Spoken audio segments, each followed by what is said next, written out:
Il-Kunsill Ġenerali tal-Partit Nazzjonalista approva l-programm elettorali tal-Partit Nazzjonalista li jinkludi mhux inqas minn 321 proposta li jolqtu setturi varji tas-soċjetà Maltija. Dan minn barra 100 proposta oħra fil-manifest elettorali għaż-żgħażagħ u 100 proposta oħra għal programm elettorali għal Għawdex, total ta' aktar minn 500 proposta.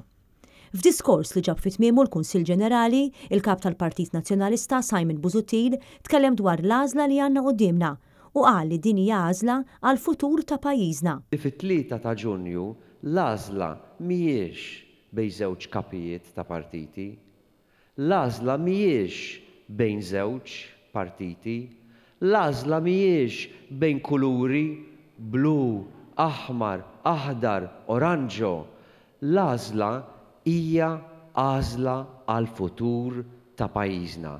Simon Busuttil qal il-Prim Ministru sejjaħ elezzjoni bikrija biex jiżgiċċa mir-riżultati tal-inkjesta dwar il-kumpanija Egrant. Hija l-aħħar fażi qabel in-nies jagħtuk daqqa ta' siq il-barra. U dik hija l-fażi illi jibdew jitqu bik, jibdew jirredikolawk. U Joseph Muscat waqqa lilu nnifsu għar-redikolu bir-reazzjoni tiegħu fuq il-famuża kumpanija Egrant. Huwa fakkar li kieku aħna ngħixu f'pajjiż normali tal-Unjoni Ewropea kieku la Joseph Muscat u lanqas Keith Schembri m'għadhom hemm. Li kieku konna f'pajjiż ieħor tal-Unjoni Ewropea. Taħsbu li Keith Schembri għadu hemm. Taħsbu li Joseph Muscat, il-Prim Ministru, kieku għadu hemm? Le. U daku li qed jiġri ħażin, illi dawn tilfu kull sens ta' mistħija, kull sens ta' standards, kull sens ta' diċenza illi jagħmlu dak illi huwa sewwa u xieraq. Tilfuh. U la tilfuh huma aħna rridu nfakruhom fit-3 ta' Ġunju. Fit-3 ta' Ġunju għandna ngħidulhom is-sens ta' diċenza jgħidilna itilquli il-barra minn hawn it-3 li intkom u ejja natfu Kastilja. Simon Busuttil irrefera għal laqa li kellu mal-ħaddiema fis-settur finanzjarju li taw il-messaġġ li Joseph Muscat ma ċandu l-kredibilità li jnadda fisem pajjiżna.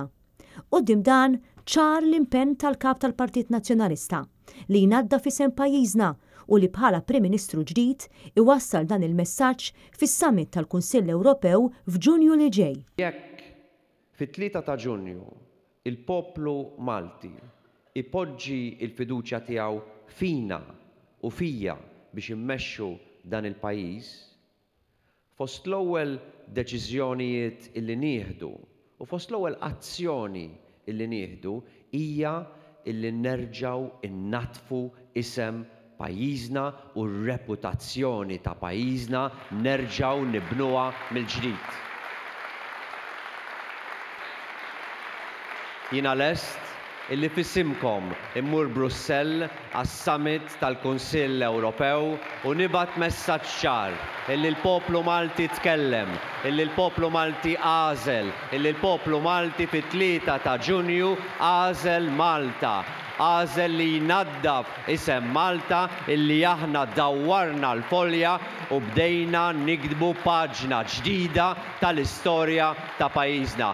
Messaġġ ieħor mill-ħaddiema tas-servizzi finanzjarji huwa illi jekk jaqa' dan is-settur jaqgħu wkoll setturi oħrajn bħal dak tal-proprjetà.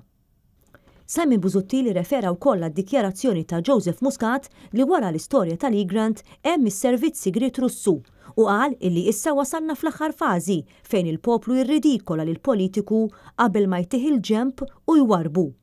Meta kien qed jitkellem dwar id-diversi proposti fil-manifest, Simon Busuttil ħabbar li Gvern Nazzjonalista jimpenja ruħu li jraħħas il-prezz tal-petrol u diesel b'5 ċenteżmi kull litru u li jżomm il-prezz tal-petrol u diesel taħt il-medja Ewropea tul il-5 snin tal-leġislatura. Immedjatament, hekk kif jinbidel il-Gvern, il-prezz tal-petrol u diesel aħna sejrin inraħsuh b'5 ċenteżmu kull litru.